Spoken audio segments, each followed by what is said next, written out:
As now we turn to Professor Zha. So why are we seeing such global crisis now? And do you think the conflicts are intensifying during the past decade? So conflicts are not really bad. It's how you meaning any actor, react to a conflict. But your question has a serious dimension to that. That is to say, for a while, especially with quote-unquote lessons of forever wars, the U.S. was involved in Afghanistan and in Iraq and wherever else.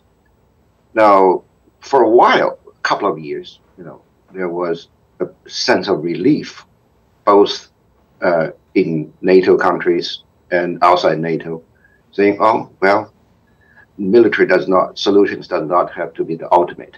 But unfortunately, I'm not saying, I'm not attributing any kind of causal relationship. The military means have now seems to be a renewed option. And you look at one government after another massively increasing their military budgets. Let's face it, this money can be spent, there is a choice of how you spend the money. But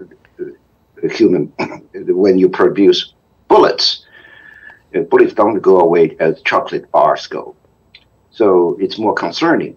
Now, I would think there can be zillions of interpretations or point of analysis that say that try to make sense of the growing trend towards, once again, choosing war as a means of resolving conflicts. But then collectively, I mean, for the countries, especially in this outside of NATO, we need to be saying more loudly, telling them, look, have you really exhausted all means of conflict resolution? And that's, we shouldn't be hijacked by that sentiment, saying the West, the so-called West, my English is always bad.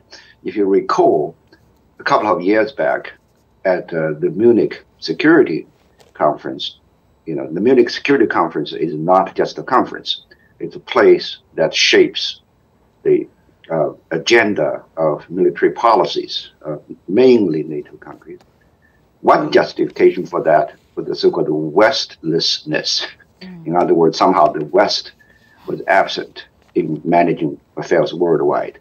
Now, outside NATO, outside the countries that the NATO workshops like the Munich Security Conference, we should be, I would go even further, saying educating those who believe somehow that Westfulness would mean happiness for all. We have to be careful here. I hope this is not going to be viewed by our audiences as should we say, a thrust of a challenge or a confrontation. But,